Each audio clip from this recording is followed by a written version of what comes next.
देखिए, बिहार बोर्ड के द्वारा जो मॉडल पेपर 24 के लिए जो जारी किया गया है उसका क्वेश्चन आंसर हम लोग करते हैं। और ये निश्चित तौर पर इतना जानिए कि इसमें से जो 100 ऑब्जेक्टिव क्वेश्चन है, इसमें से आपका 15-20 ऑब्जेक्टिव क्वेश्चन निश्चित तौर पर मिल जाएगा। इसलिए इसको बेहतर तरीके से इसके आंसर को याद रख लेंगे और देख लेंगे। यहाँ पर पहले ये देख लें कि जो परीक्षा है वो ओमार सीट पर जो थी, इसका आंसर देना है आपको। यहाँ पर 2 नंबर लिखा है, परीक्षार्थी यथासंभव अपने शब्दों में उत्तर देंगे। ये सब छोड़िए, ये 6 नंबर जो है उसको पढ़िए।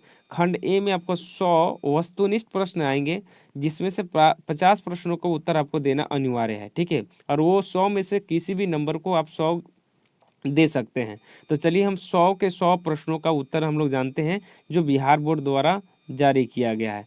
तो यहाँ पर देखेंगे जो पहला प्रश्न है वो प्रश्न है आपका कि बाबा साहब अम्बेडकर संपूर्ण वर्ड में भारत सरकार के कल्याण मंत्रालय द्वारा कितने खंडों में प्रकाशित हुआ है। तो ये क्लास 10 के हिंदी जो है उसका मॉडल पेपर है, इस चीज़ को ध्यान रखेंगे।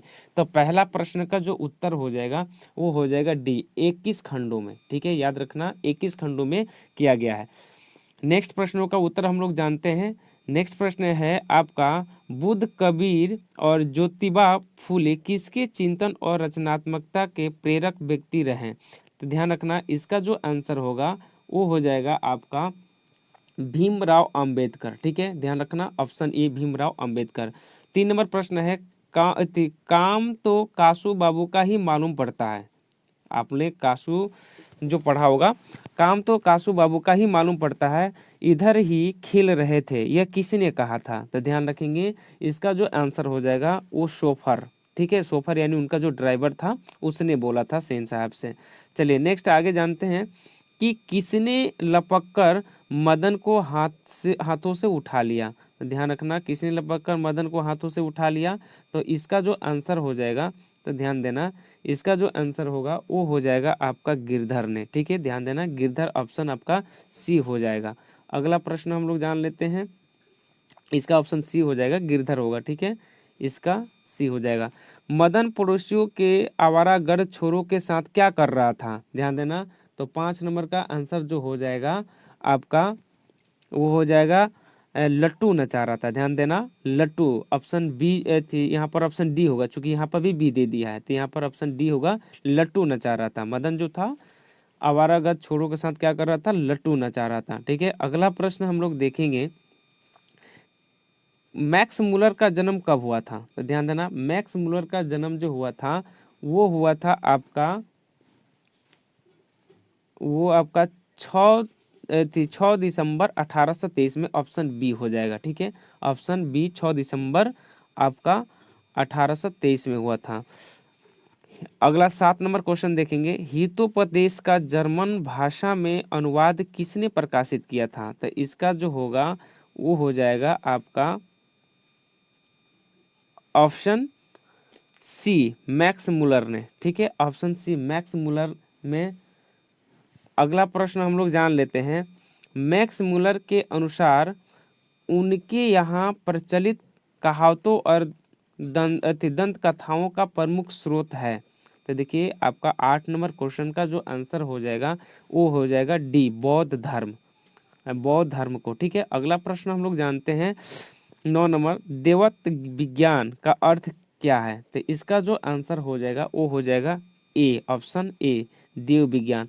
अब 9 नंबर क्वेश्चन 10 नंबर क्वेश्चन देखिएगा, चारु चंद्र लेख किन की रचना है। तो यह जो आंसर हो जाएगा वो हो जाएगा हजारी प्रसाद द्विवेदी का, ठीक है, ऑप्शन बी। अगला प्रश्न देखिएगा, गौड़ देश के लोग कैसा नाखून रखना पसंद करते हैं। ध्यान रखना गौड़ देश के लोग कैसा नाखून रखना पसंद करते हैं, तो वो ऑप्शन हो जाएगा आपका सी, बड़े बड़े, ठीक है। अगला प्रश्न देखिएगा 12 नंबर का, आदमी के नाखून क्यों बढ़ते हैं, लेखक से यह किसने पूछा। तो आप लोगों ने पढ़ा होगा नाखून क्यों बढ़ते हैं। तो ये आपका जो था लेखक के छोटी लड़की ने, ठीक है, लेखक की छोटी लड़की ने क्या की था, पूछी थी कि नाखून क्यों बढ़ते हैं, आप लोगों ने पढ़ा भी होगा। पुराने का मोह सब समय अवांछनीय ही नहीं होता, यह यह किस शीर्षक पाठ की पंक्ति है, मैंने बताना है किस पाठ की है। तो ये नाखून क्यों बढ़ते हैं, ऑप्शन बी इस पाठ से लिया गया है। 14 नंबर क्वेश्चन आप लोग देखेंगे कि नगरी लिपि शीर्षक पाठ किस पुस्तक से लिया गया है। तो ध्यान देना, ये जो लिया गया है वो लिया गया है भारतीय लिपियों की कहानी से, ठीक है, ऑप्शन सी। कोंकण के शिलाहार, मान्यखेट के राष्ट्रकूट, देवगिरी के यादव तथा विजयनगर के शासकों के लेख किस लिपि में हैं। तो ये जो है आपका नंदी नगरी लिपि में है, नंदी नगरी लिपि में है, ध्यान रखना, ऑप्शन डी हो जाएगा। अगला प्रश्न देखते हैं कि दंती दुर्ग के बाद राष्ट्रकूटों के गद्दी पर कौन बैठा था। तो ये हो जाएगा आपका कृष्ण यानी कि प्रथम। अगला यहाँ पर देखिएगा 17 नंबर क्वेश्चन को हम लोग देख लेते हैं, इसका आंसर क्या हो जाएगा। तो किसके गले में स्काउटों की तरह एक रुमाल बना था। तो आप लोगों ने पढ़ा होगा, जो बहादुर था उसके, जो नेपाल के रहने वाला था, ठीक है। इसके पिताजी एक सेना थे और इसकी माँ जो थी कुछ भैंसें रखी थी, पीटने की वजह से भागा हुआ था, बहादुर था, ठीक है। स्काउटों की तरह गले में का बना था, रुमाल को बना था। उसके बाद से सुखजीवी नामक उपन्यास किसने लिखा था, भाई इसको बताना है। तो ये 18 नंबर क्वेश्चन का आंसर हो जाएगा आपका सी, अमरकांत जी ने। अगला प्रश्न है बहादुर का बाप कहाँ मारा गया था। अभी हमने बात कर रहा था, तो भाई ये मरा था युद्ध में, ठीक है, युद्ध के। और उनकी माँ पीलिया की वजह से मर गई थी, ठीक है, पीलिया रोग से, नहीं सॉरी, पीलिया रोग से शायद पीलिया रोग से मरी थी, अब उतना ध्यान नहीं मुझे, आप लोग देख लीजिएगा। अगला प्रश्न है कि हिदायत शब्द का अर्थ क्या है। तो हिदायत शब्द का अर्थ होता है चेतावनी, ऑप्शन ए हो जाएगा।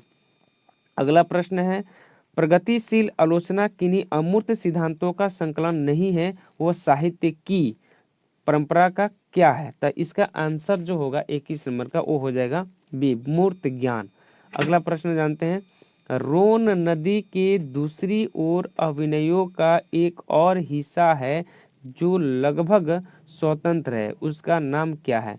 तो उसका जो नाम है वो है आपका सी, वो है आपका विलन्वय ल अभिनयो, ठीक है, ऑप्शन सी हो जाएगा। अगला प्रश्न है कि 23 नंबर देखेंगे, सहनय शब्द का अर्थ क्या है। तो सहनय शब्द का जो अर्थ है वो हो जाएगा ऑप्शन डी, सुशीर वधों में शाह, ऑप्शन डी हो जाएगा। अगला प्रश्न है कि लेखक श्रीनिवास किस साहित्य के प्रतिष्ठित रचनाकारों में से एक हैं। तो इसका जो आंसर हो जाएगा वो हो जाएगा आपका ए, कन्नड़, ठीक है, ऑप्शन ए। अगला प्रश्न हम लोग जानते हैं, अगला प्रश्न है साहित्य अकादमी ने लेखक श्रीनिवास के कहानी संकलन शाणा कैथेगुलू को किस वर्ष पुरस्कृत किया था। तो भाई ये जो 25 नंबर का जो आंसर हो जाएगा वो हो जाएगा आपका 1968 में। अगला 26 नंबर देखेंगे, तुम्हारा क्या है। मैं तुम्हारे पास गाय बैल है, पैसा है, तुम क्या मैं पाल सकता हूँ, यह किसने कहा था। ध्यान देना, ये सेकेंड हिंदी का है। तुम्हारा क्या है माँ, तुम्हारे पास गाय बैल है, पैसा है, तुम्हें क्या मैं पाल सकता हूँ, यह किसने कहा था। तो भाई ये जो कहा था वो मगमा का बेटा ने कहा था, ठीक है। अगला प्रश्न है कि किस लेखक के कथा साहित्य में उड़ीसा का जीवन गहरी आंतरिकता के साथ प्रकट हुआ है। तो ये भी आपका सेकेंड हिंदी जो है उससे लिया गया है।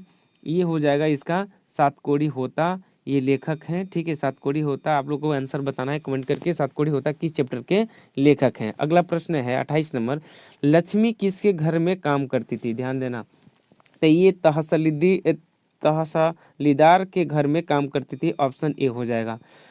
ढहते विश्वास कहानी में लक्ष्मी के पड़ोस का पढ़ाकू लड़का कौन था। आप लोगों ने ढहते विश्वास, जो इसका पात्र जो है मेन पात्र वो लक्ष्मी है। इसमें जो एक लड़का जो पढ़ाकू जो पढ़ता है बाहर में, जो बाढ़ के समय में आता है, तो वो लड़का वो था गुणनिधि, ठीक है। और लक्ष्मी का जो बेटा का नाम था वो अच्युत था, बड़ा बेटा का नाम, ठीक है। अगला प्रश्न देखना, लेकिन 29 नंबर का आंसर क्या हो जाएगा आपका बी हो जाएगा, गुणनिधि नाम था, ठीक है, ऑप्शन बी। याद रखना कि 29 नंबर का जो प्रश्न जो पूछ रहा है वो है गुणनिधि। अगला प्रश्न है कि माँ शीर्षक पाठ के लेखक का नाम क्या है? तो इसका जो नाम है वो हो जाएगा ईश्वर पेटलिकर, नहीं सॉरी, ये हाँ यही होगा आपका। माँ शीर्षक पाठ के लेखक का नाम क्या है? तो ईश्वर पेटलिकर, ठीक है, यही होगा, सी होगा ऑप्शन। ऑप्शन आपका 31 नंबर क्वेश्चन को हम लोग देखते हैं। 31 नंबर क्या है? तो माँ जी लोगों को अस्पताल के लिए किसकी उपमा देती थी? बिल्कुल, तो वो देती थी आपका गौशाला का। आप लोगों ने देखा, गौशाला का उपमा देती थी। अगला प्रश्न है पापत्ती, यानी 32 नंबर देखेंगे। पापत्ती के चारों ओर खड़े डॉक्टरों ने बारी बारी से आकर किसकी सहायता से उसकी आंखों के भीतरी भाग का परीक्षण किया? तो वो जो था वो अफ्थलम स्कोप से, ठीक है, यहाँ पर जो देखते हैं डॉक्टर लगाए रहते हैं गले में, उसी से उन लोगों ने चेक किया। उसके बाद से अगला प्रश्न 33 नंबर है कि आर्य अपनी अमीरी दिखाने के लिए रसमलाई भेजी है क्या? यह किसने कहा? ठीक है, तो यह जो कहा वो हो जाएगा, यानी आर्य अपनी अमीरी दिखाने के लिए रसमलाई भेजी है क्या? यह किसने कहा? तो यह जो कहा है वो कहा है शायद इनमें से बिरजू की पत्नी ने, नारायण की पत्नी भौरी ने, कैलाश की पत्नी राधा ने। तो शायद इसका ये शायद इसमें कोई नहीं, इसमें पुष्पा ने कहती है, तो बिरजू की पत्नी पुष्पा कहती है, ठीक है, ऑप्शन ए होगा। बिरजू की पत्नी कौन कहती है? पुष्पा, ध्यान रखना। अगला प्रश्न है राम नाम बिनु बिरथे जगी जन्मा शीर्षक कविता के रचनाकार का नाम क्या है? तो ये जो होगा ऑप्शन सी गुरु नानक जी होंगे। अगला प्रश्न है आयनी, ठीक है, आयनी शब्द का अर्थ क्या है? तो आयनी शब्द का जो अर्थ है वो है आपका गृह, ठीक है, गृह होता है। बाणी कब विष के समान हो जाती है? 36 नंबर क्वेश्चन का, बाणी कब विष के समान हो जाती है? तो होगा राम नाम के बिना जो होता है बाणी विष के समान हो जाता है। चलिए हम 37 नंबर क्वेश्चन देखते हैं। 37 नंबर क्या है? तो ये है मो मन मानिक ले गयो चितचोर नंदन, यह पंक्ति किस कविता से उदित है? तो आप लोगों ने कविता पढ़ा होगा तो आपको याद होगा, यह जो पंक्ति है वो प्रेम आयनी श्री राधिका से लिया गया है। प्रेम आयनी श्री राधिका, ऑप्शन ए हो जाएगा। अगला प्रश्न है आपका, देखेंगे 38 नंबर कि स्वदेशी शीर्षक, ध्यान देना, स्वदेशी शीर्षक कविता के कवि का नाम क्या है? तो इसका जो नाम है ध्यान देना वो हो जाएगा आपका ऑप्शन सी बद्री नारायण चौधरी प्रेम घन, ठीक है, इसका ऑप्शन 38 नंबर का। अगला प्रश्न है 39 नंबर, निम्न में से कौन सी रचना बद्री नारायण चौधरी प्रेम घन की है? तो ये जो ऑप्शन होगा इसका 39 का वो हो जाएगा डी जीर्ण जनपद, नहीं जीर्ण जनपद, सही है ये। अगला प्रश्न है कि स्वदेशी कविता किससे संकलित है? तो ये 40 का आंसर हो जाएगा सी प्रेम घन स्व से, ऑप्शन सी हो जाएगा। अगला प्रश्न है कि सुमित्रानंद पंत उत्तरांचल के किस जिले के रहने वाले थे? तो ये थे आपका बी अल्मोड़ा जिला का, ठीक है, ऑप्शन बी हो जाएगा अल्मोड़ा जिला, ठीक है, ध्यान देना, ये ऑप्शन बी हो जाएगा 41 का। अगला प्रश्न है कि भारत माता शीर्षक कविता किस काव्य कृति से ली गई है? तो ये 42 का देखेंगे आप लोग, तो इसका जो आंसर हो जाएगा वो हो जाएगा आपका सी ग्राम्या से लिया गया है। अगला प्रश्न है आपका कवि रामधारी सिंह दिनकर को किस रचना पर ज्ञानपीठ पुरस्कार प्राप्त हुआ? तो इनको जो 43 नंबर का जो आंसर हो जाएगा वो ध्यान रखेंगे, वो उर्वशी पर मिला गया था, यानी ऑप्शन डी हो जाएगा। चलिए अगला प्रश्न देखते हैं। कम समय में हम लोग को 100 प्रश्नों को करना है, बहुत इंपॉर्टेंट है, इसमें से कम 15 क्वेश्चन जरूर आ सकते हैं, ध्यान देना। अगला प्रश्न है देवता कहीं सड़कों पर गिट्टी तोड़ रहे हैं, देवता मिलेंगे खेतों में खलिहानों में, यह पंक्ति किस कविता से ली गई है? तो ये जनतंत्र का जन्म, यानी ऑप्शन बी से लिया गया है, ऑप्शन बी इसका आंसर राइट होगा। अगला प्रश्न हम लोग देखते हैं निम्नलिखित 45 नंबर क्वेश्चन देखिएगा, निम्नलिखित में सच्चिदानंद हीरानंद वत्सयन अज्ञेय की कविता कौन है? ये हो जाएगा आपका हिरोशिमा, याद रखना हिरोशिमा, ठीक है ना, इसी पर परमाणु बम गिराया गया था अमेरिका के द्वारा। अगला प्रश्न है कुंवर नारायण रचित इन दिनों साहित्य की कौन सी विद्या है, कौन विद्या है? तो ये 46 का जो आंसर हो जाएगा वो हो जाएगा ए, काव्य संग्रह। तो जल्दी जल्दी क्वेश्चन हम करा रहे हैं, ऑप्शन नहीं पढ़ रहे हैं। अगला प्रश्न है कि मेरी नींद के दौरान, इसका लेखक कौन है? यानी कि मेरी नींद के दौरान कुछ इंच बढ़ गए पेड़, यह कविता, यह पंक्ति किस कविता की है? यानी 47 नंबर का जो ऑप्शन हो जाएगा वो हो जाएगा बी, हमारी नींद। अगला प्रश्न है कवयित्री अनामिका के पिता का नाम क्या था? 48 नंबर क्वेश्चन। तो इसका जो आंसर हो जाएगा श्याम नंदन किशोर था, ठीक है, याद रखना। अगला प्रश्न है कि अनुष्टुप किनकी रचना है? तो ये है इनकी, ये इसका ऑप्शन आंसर हो जाएगा सी, अनामिका का है, ठीक है, 49 नंबर क्वेश्चन का। अगला प्रश्न है अक्षर ज्ञान शीर्षक कविता में बेटा डॉ को क्या समझता है? ठीक है, तो इसको देखेंगे, इसका जो ऑप्शन जो हो जाएगा, ऑप्शन ये हो जाएगा सी, माँ समझता है, ठीक है। आप लोग कविता पढ़े होंगे तो डॉ को वो गोद में जो बिंदु है बैठा हुआ बेटा को समझता है। तो हम जल्दी जल्दी क्वेश्चन बोलने में थोड़ा सा दिक्कत हो जा रहा है, कम समय में चाहते हैं कि पूरा आंसर बता दें आपको, इसलिए आप लोग थोड़ा मैनेज करेंगे। अगला प्रश्न है 51 नंबर का, झारा झारा है, झारा पालक साहित्य की कौन विद्या है? तो इसका आंसर हो जाएगा आपका डी, काव्य है, ठीक है। अगला प्रश्न ध्यान देखिए 52 नंबर, मेरे बिना तुम प्रभु शीर्षक कविता किस कविता संकलन से ली गई है? तो ये जो लिया गया है देशांतर से लिया गया, ऑप्शन ए। अगला प्रश्न ध्यान देना। अगला प्रश्न है 53 नंबर कि जब मेरा अस्तित्व ना रहेगा प्रभु तब तुम क्या करोगे? यह पंक्ति किस शीर्षक कविता से ली गई है? तो यह जो लिया गया है वो लिया गया है मेरे बिना तुम प्रभु, ठीक है, मेरे बिना तुम प्रभु, ठीक है। इसमें ये बताया गया है कि प्रभु जो भी हैं वो लोगों के द्वारा हैं, क्योंकि जब लोग ही नहीं रहेंगे तो प्रभु की सेवा कौन करेगा। इस कविता बहुत ही अच्छा है, बेहतरीन है, आप लोग पढ़ भी लेंगे। अगला प्रश्न है कि रेनर मारिया 54 नंबर क्वेश्चन है, रेनर मारिया रिल्के का जन्म कब हुआ था? तो ये हुआ था 4 दिसंबर 1875, ऑप्शन डी हो जाएगा। अगला प्रश्न देखते हैं, रेनर मारिया रिल्के की माता का नाम क्या था? तो इनके माता का नाम जो था वो था आपका सोफिया, ठीक है, ऑप्शन ए। अगला प्रश्न है हिंदी में स्वर वर्णों की संख्या कितनी होती है? तो ये तो सिंपल है, व्याकरण से लिया गया है, तो 11 होती है, ठीक है, ध्यान देना। स्वर वर्णों की संख्या जो होती है वो आपका 11, ठीक है। अगला प्रश्न हम देखते हैं। अगला प्रश्न जो होगा, निम्न में से द्विगुण व्यंजन कौन है?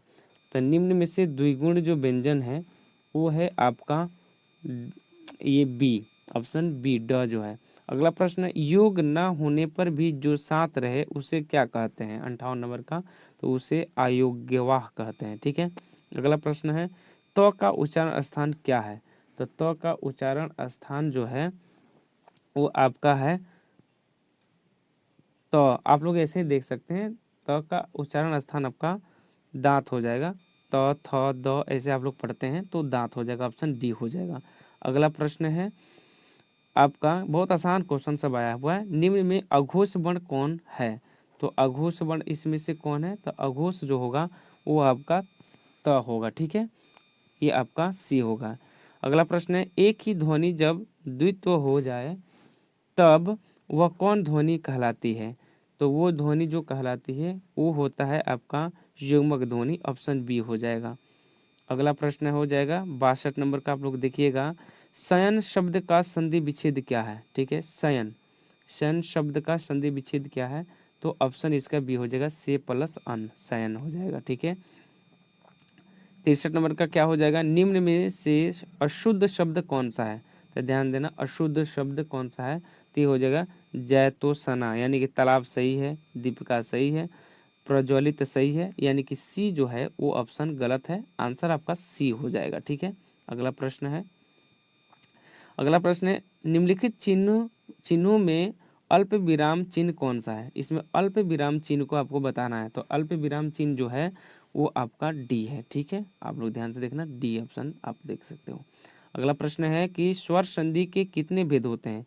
तो स्वर संधि का आपका 5 भेद होते हैं, ठीक है। हम इसको पांचों भेद बताएंगे, सब ज़्यादा टाइम लग जाएगा, इसलिए हम सिर्फ आंसर बताना चाहते हैं, ठीक है। अगला प्रश्न है कि निम्न में से जातिवाचक संज्ञा कौन सा है। 66 नंबर क्वेश्चन जो है आपको बताना है जातिवाचक संज्ञा कौन सी है। तो इसका जो आंसर हो जाएगा वो हो जाएगा आपका बी, जो जातिवाचक संज्ञा जो है वो है आपका नदी। 66 का आंसर क्या हो जाएगा, नदी। अगला प्रश्न है, आप ध्यान देंगे, अगला प्रश्न जो है क्या आ गया, अगला प्रश्न जो है ये देखते हैं, थोड़ा सा रुक जाइए बेटे। चलिए अगला प्रश्न 67 नंबर देखेंगे। संज्ञा के जिस रूप में व्यक्ति या वस्तु की नर या मादा जाति का बोध हो उसे व्याकरण में क्या कहते हैं। तो उसे ध्यान देना, व्याकरण में हम लिंग कहते हैं। ध्यान देना, जिसमें जाति के पता चल जाए, व्यक्ति वस्तु नर ये सब पता चलता है उसे हम लिंग कहते हैं। अगला प्रश्न है कि नाखून शब्द कौन लिंग है। 68 नंबर क्वेश्चन, नाखून शब्द कौन लिंग है, इसमें ये बताना है। तो इसका ऑप्शन जो हो जाएगा स्त्रीलिंग हो जाएगा। ठीक है, अगला प्रश्न है 69 नंबर, निम्न में तत्सम शब्द कौन सा है। आप लोग देख लो भाई, व्याकरण भी अच्छा से पढ़ना पड़ेगा तभी जाके आंसर आने वाला है।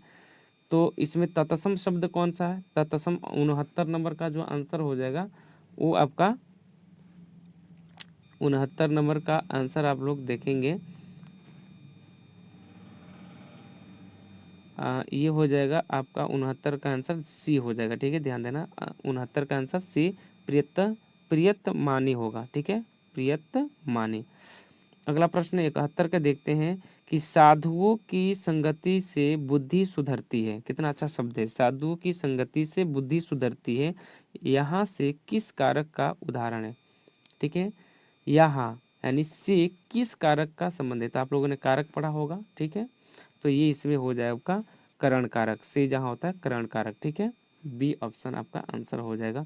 अगला प्रश्न है, हिंदी में कुल कितने सर्वनाम है। तो भाई आप लोग पढ़े होंगे, तो इसमें 11 है। ठीक है, अगला प्रश्न है 73 का देखेंगे, जिन क्रियाओं का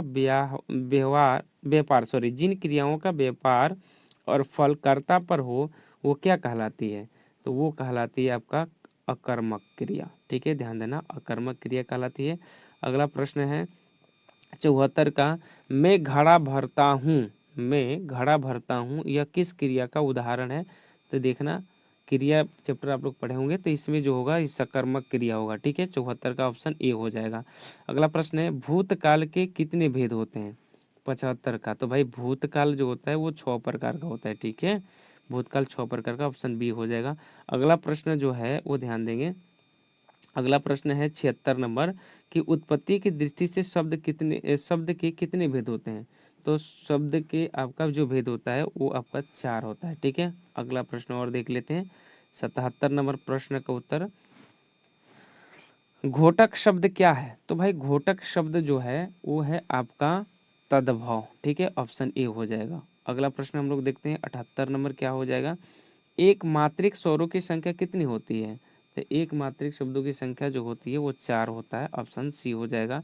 अगला प्रश्न 79 नंबर, वह शब्दांश जो किसी शब्द के अंत में जोड़ा जाता है क्या कहलाता है। तो वो कहलाता है प्रत्यय, ऑप्शन बी। अगला प्रश्न है कि निम्न में से देशज शब्द कौन सा है। तो भाई देशज शब्द जो है वो आपका हो जाएगा चिड़िया। ठीक है, चिड़िया जो होगा वो देशज शब्द है। उपनिवेश शब्द में उपसर्ग क्या है। तो वो ऑप्शन डी हो जाएगा, उप हो जाएगा। ठीक है, उपसर्ग जो आगे की तरफ लगा रहता है, ठीक है, उपसर्ग हो जाएगा, वो डी हो जाएगा। बोली शब्द में प्रत्यय क्या है। तो बोली शब्द में प्रत्यय जो होगा, प्रत्यय इसमें बोली ई शब्द लगा हुआ, प्रत्यय जो होता है ध्यान देना है, यहाँ पर दोनों प्रश्न है। आपका उपसर्ग जो होता है आगे की तरफ लगा रहता है, और प्रत्यय जो होता है वो पीछे की तरफ लगाता है। तो यहाँ पर देखिएगा बड़ी बोली में ई है, उसमें बड़ी ई की मात्रा है, तो 82 का ए हो जाएगा और 81 का डी ऑप्शन हो जाएगा। ठीक है, अगला प्रश्न आप लोग देखते हैं 83 नंबर क्वेश्चन देख लेते हैं। 83 नंबर क्या है, निश्चय शब्द का विशेषण क्या है।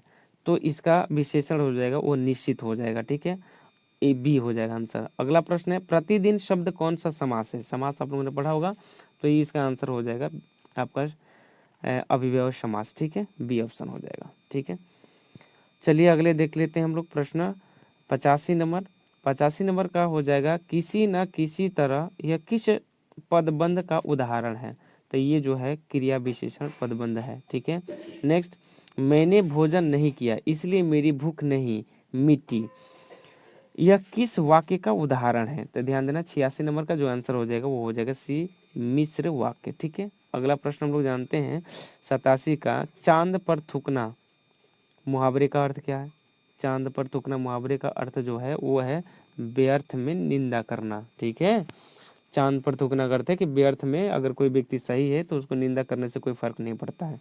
ठीक है, नेक्स्ट है कि सुलभ शब्द का विलोम क्या है? 88 नंबर क्वेश्चन देखेंगे, सुलभ शब्द का विलोम क्या है?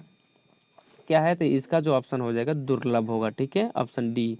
अगला प्रश्न है 89, तालाब शब्द का पर्यायवाची शब्द क्या है? तो तालाब शब्द का पर्यायवाची शब्द जो है वो ऑप्शन डी हो जाएगा, तड़ाग होगा। ठीक है, क्या होगा? तड़ाग। अगला प्रश्न है कि निम्नलिखित शब्दों में अशुद्ध शब्द कौन सा है? तो अशुद्ध शब्द जो है वो आपका हो जाएगा उज्ज्वल। उज्ज्वल चूंकि ऐसा नहीं लिखा जाता, ध्यान देना, उज्ज्वल जो है वैसा नहीं लिखा जाता है। आपका ए ऑप्शन हो जाएगा 90 नंबर का, ऑप्शन ए अशुद्ध है ये। ठीक है, ठीक नहीं लिखा गया। अब देखिएगा 91 नंबर का 10 क्वेश्चन और बच गया है। निम्नलिखित वाक्यों में से अशुद्ध वाक्य कौन सा है? अशुद्ध को चुनना है। तो देखो यहाँ पर इसका जो आंसर हो जाएगा अशुद्ध। बाकी ये बी सी डी सब सही है, ये गलत है। उसने जल्दी घर जाना था, गजब है। यहाँ पर देखना, ये आंसर ए हो जाएगा। उसने जल्दी घर जाना था, उससे जल्दी घर जाना था होना चाहिए था, इसने गलती लिख दिया है, ए ऑप्शन सही होगा।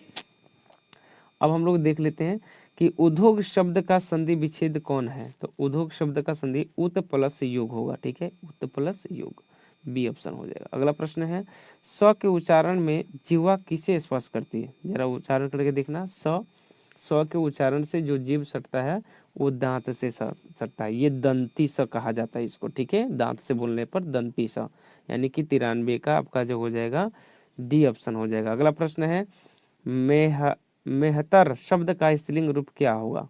तो इसका जो होगा 94 का वो होगा मेहतरानी। ठीक है, डी ऑप्शन हो जाएगा। अगला प्रश्न है 95 का, आंधी पीसे कुत्ता खाया लोकोक्ति है का अर्थ क्या है? तो इस लोकोक्ति का अर्थ जो है वो है आपका मूर्ख की कमाई दूसरे ही खाते हैं, ध्यान देना, सी हो जाएगा ऑप्शन। अगला है 96 नंबर, यह कोई नया काम नहीं है, यह किस सर्वनाम का उदाहरण है? तो ये जो है इसका आंसर जो हो जाएगा डी, निश्चयवाचक सर्वनाम होगा। ठीक है, डी हो जाएगा। अगला प्रश्न, मोहन खाता है, यह किस कारक का उदाहरण है? तो भाई मोहन खाता है, ये जो होगा ये ऑप्शन कर्ता कारक होगा, ध्यान देना, ऑप्शन ए।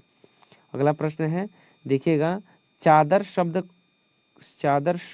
कौन लिंग है? तो चादर शब्द का जो लिंग है वो है स्त्रीलिंग। ठीक है, अगला प्रश्न बी ऑप्शन हो जाएगा। 99 का देखिएगा, च का उच्चारण स्थान क्या है? बहुत आसान है, आप लोग देख लो, च का उच्चारण स्थान बोलकर आप लोग देखो तो च तालु से, च आप देखेंगे जीभ जो है तालु में सट रहा है, ऑप्शन सी हो जाएगा। और लास्ट क्वेश्चन जो 100 नंबर है उसको देखते हैं, तो अ ई उ री ये कौन सा स्वर है? तो ये आप जानते हो हर्ष स्वर है। ठीक है, ये हर्ष स्वर है। तो ये रहा आपका 100 क्वेश्चन, और आप लोग क्या करेंगे, इसमें को रिवीजन कर लेंगे, इसको इसमें से कम 20 प्रश्न आपका निश्चित तौर पर आएगा। ठीक है, और रही बात ये आपका इसका लॉन्ग क्वेश्चन, तो इसको भी हम करा देंगे। पहले इसको बताएं आप लोग को कैसा लगा वीडियो। ठीक है, मिलते हैं अगले वीडियो में, ज़्यादा लंबा नहीं है। देखिए आधा घंटा में हमने पूरा प्रश्न को बता दिया। ठीक है, तो चलिए नेक्स्ट मिलते हैं अगले क्वेश्चन में।